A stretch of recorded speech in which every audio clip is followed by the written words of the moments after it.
Hey you guys, it's Marsha. Welcome back to my channel, and for today's video I just wanted to catch you guys up on all of the exciting things that's been going on in my world, if you can't already tell by the title.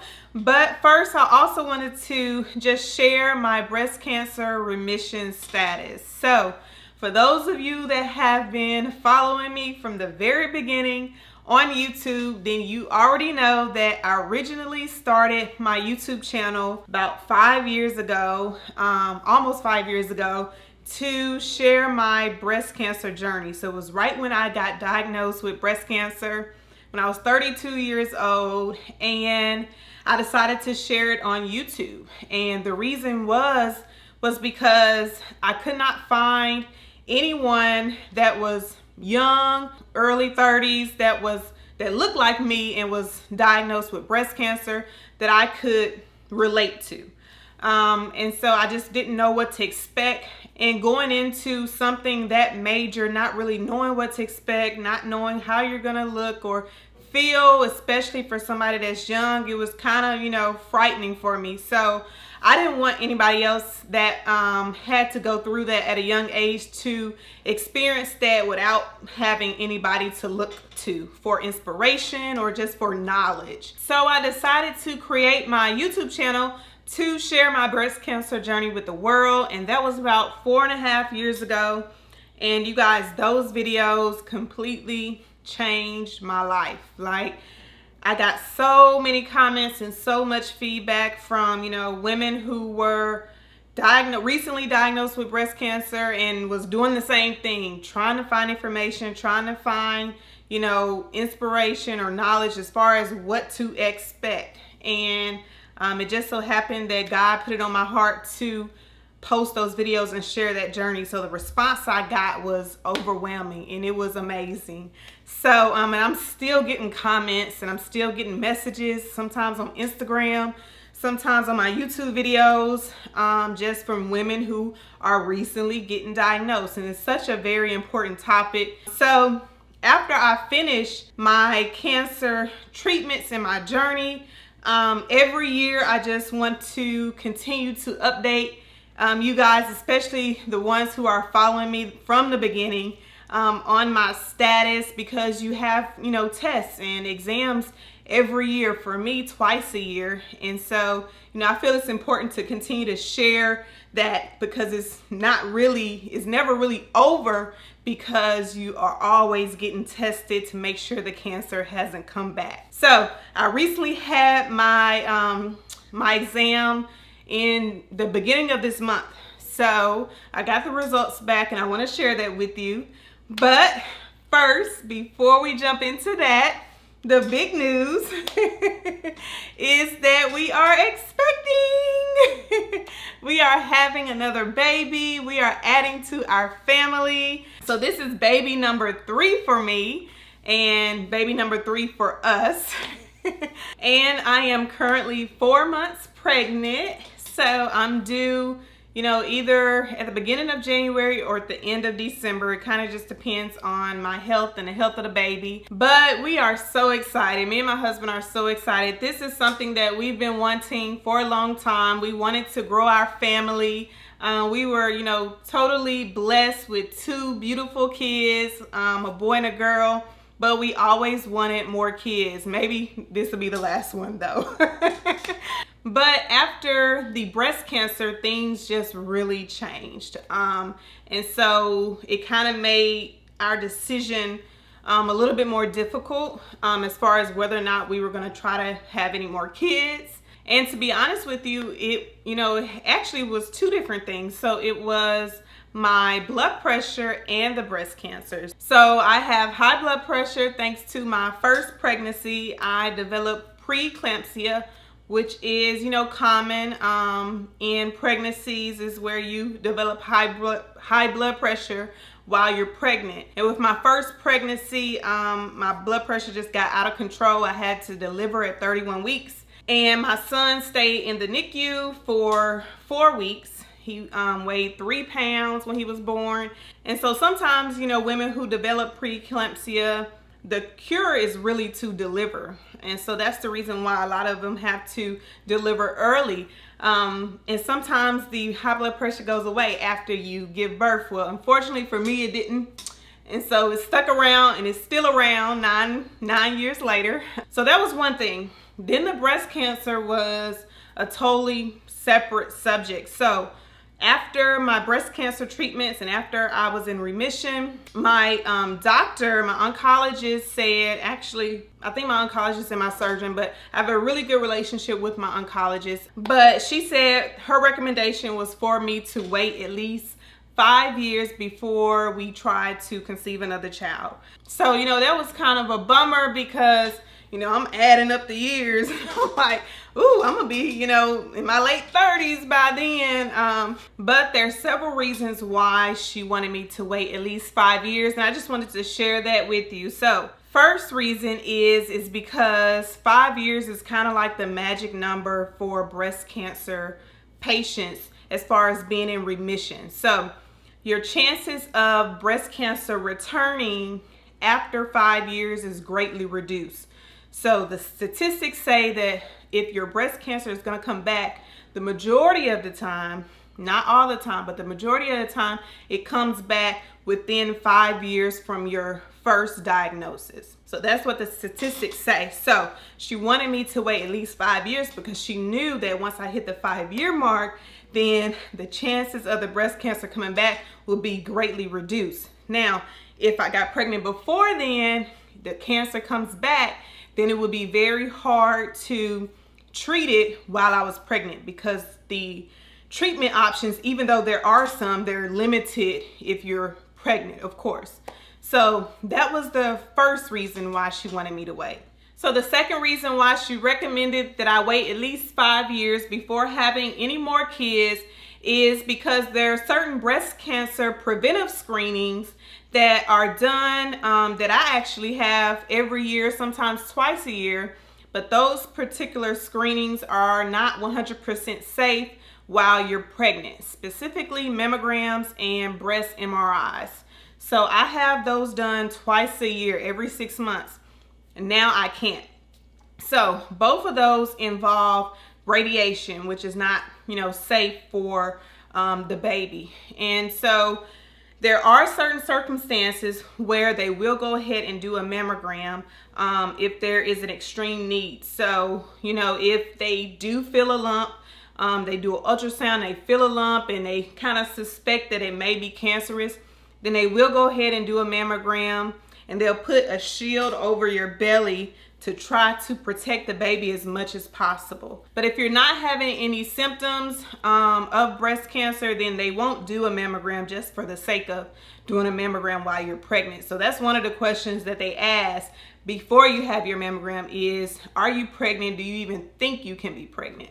And with breast MRIs, there's even more radiation involved than a mammogram. So for the majority of the time, the breast MRIs are just, they really don't want to do those at all while you're pregnant. Again, it would have to be an extreme case. And full disclaimer, I am not a medical doctor or a medical professional. So this is just the information that I've learned from my own doctors and from my own research. And this is what my doctors have told me personally as to why they don't recommend, you know, certain things. So I'm just sharing that with you guys. But feel free to do your own research or talk to your own doctor if you are in a similar situation. So not having my mammogram or my MRI twice a year was a little concerning for me. You know, we had to kind of, you know, just trust God and believe that, you know, I would be okay for 9 months. And it seems like it may not be a long time because, you know, most women have a mammogram once they're 40, once a year. So 9 months may not seem like a big deal. But for a breast cancer survivor, it is a big deal. So I'm not able to have any mammograms or MRIs, so I can only have ultrasounds. So that's what I had at the beginning of the month. So that is the second reason why she recommended that I wait, because she knew that would be the case. And the third reason, which I'm sure some of my fellow breast cancer survivors out there may be aware of, is hormones. So there are certain breast cancers that are hormone positive, and that means that they're fed by hormones in your body like estrogen. Well, if you are pregnant, then you are aware that those hormones increase during your pregnancy or throughout your pregnancy, especially estrogen. So if you have a breast cancer, a type of breast cancer that was already hormone positive, then that could be something that could be very concerning for you if you were to get pregnant. So my particular breast cancer was actually considered triple negative. So that means that my cancer was not fueled by any of the 3 hormones that are typically found in breast cancer. So because I was considered triple negative, my doctor felt a little bit more comfortable about us, getting pregnant, but she still wanted to recommend 5 years just because of the other 2 reasons. But certain hormones increasing in my body is still something to be mindful of, still something that I need to, be aware of. My doctors are definitely making sure to continue to check and monitor, even though I was considered triple negative. So those are the 3 main reasons why this particular pregnancy was a little bit different and why I have to take extra precautions, and my doctors take extra precautions this time around while I'm pregnant. And speaking of my remission status, so I told you guys that I had my exam at the beginning of this month and couldn't have a mammogram or MRI, so they did an ultrasound. So they did a breast ultrasound on both of my breasts, and thanks be to God, you guys, nothing came up. So I am still cancer free, still in remission. I was super nervous because my breast, the one that I had the cancer in, had started to hurt, and so it was hurting in like one spot. And I was like, oh my gosh, Lord, I think, you just really get nervous, you guys, once you're a breast cancer survivor, if you feel anything. There was one time, I'll tell you guys this story. There was one time where I switched deodorants. I switched to aluminum-free deodorant. And there's a few out there, but at the time, I don't know if it was a whole lot out there. So I switched to one particular brand, and it broke me out. But I didn't think it was the deodorant. I thought that my cancer had came back. I thought my cancer had came back because it was like, not like a rash breakout. It was like bumps up under my skin. And I was like, no. So I thought it was like the lymph nodes that had gotten cancer in them. So it turns out it was the deodorant. But this particular time, I just was really sore, and I had a really sore spot in my breast. So I was happy because it was time for me to get my ultrasound anyway. So I pointed that out to them. They made sure to check that area really well along with the rest of my breast. And it turns out that nothing came up at all. So my doctor was saying that it was probably because, as you're pregnant, your breasts get bigger. And she was saying that it's probably your bras. So it's probably like the wire in your bra. So I was super relieved to hear that. Immediately got new bras without wires, because I was like, I don't need that type of stress on my life. All is well, you guys. I am still cancer free. My ultrasound came out negative, so they didn't find anything. And I'm almost at the 5-year mark. So my oncologist counts the 5-year remission status from the day of your diagnosis, the day of your first diagnosis, which I didn't know. I always counted it from the day that I was declared cancer free, which is not until February of next year. And so that will be the 5-year mark. But she said no, in the medical world, it's actually counted from the day of your first diagnosis, which for me was October of 2016, which means I'm just a couple of months away from hitting the 5-year mark, which is a huge milestone in the breast cancer community. So I'm super excited. I actually wasn't planning on celebrating this early. I was waiting until February next year.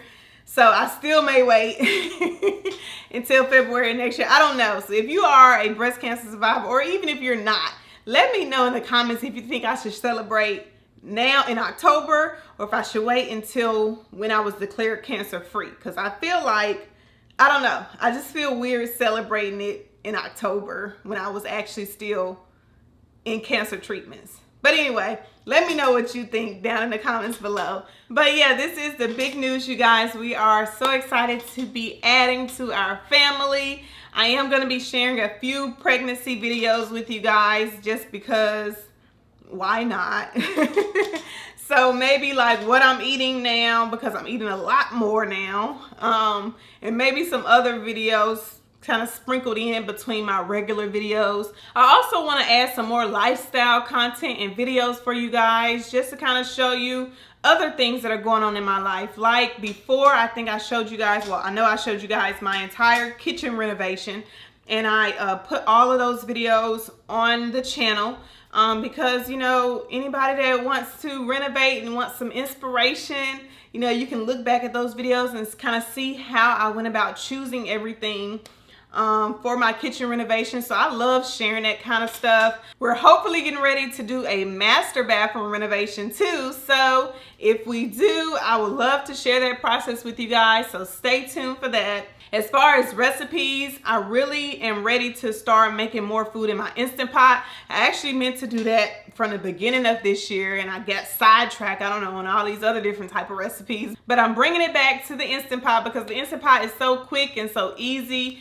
and you could just make an entire meal, or you can make, you know, your side dishes. I just love using my Instant Pot. So I'm going to be sharing more Instant Pot recipes, and because our family is growing, I don't have time to like make a huge spread every night. So I am going to be doing some more meal prepping, and the Instant Pot is definitely going to help with that. So more Instant Pot recipes coming, and let me know in the comments what other type of videos you want to see, what other type of recipes you want to see. Give me some more ideas down in the comments below. And that's it, you guys. If you've made it to the end of the video, thank you so much for sticking around. I know it was a different type of video, but I feel like these type of updates are important for my community because I know why I started this channel. So it's always going to be on my heart to continue to keep breast cancer awareness alive on this channel regardless. So I hope you've enjoyed, you know, my updates on my health, on our new baby, and that's all I could think of, you guys. Thanks so much for watching. If you haven't already subscribed to my channel, please hit that subscribe button down below because that really helps my channel out. And you can hit the bell that's right beside the subscribe button so you never miss when I upload a new video. And that's it. Until next time, I will see you later. Here's a belly shot, y'all. I feel huge. I'm only 4 months. I've gained a lot of weight this pregnancy, so it is what it is. But that's me. See you next time.